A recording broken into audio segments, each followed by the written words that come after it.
missed dispatches o late dispatch rate. So, ito yung kapatid o partner ng expedite. Kaya may expedite ka dahil meron kang late dispatches. So, dun mo malalaman kung ano yung i-expedite mo. So, sa PQC DSM, yan yung mga tinitignan. Kaya ka nag-expedite dahil meron kang missed dispatch o late dispatch rate.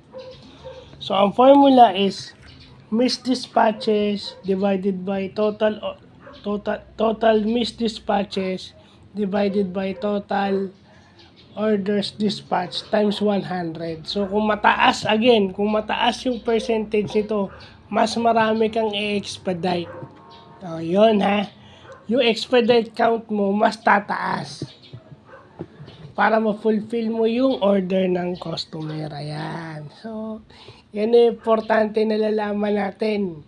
Lalo na, no? Hindi, kasi sa negosyo, di ba? Kailangan yung delivery natin sa tao.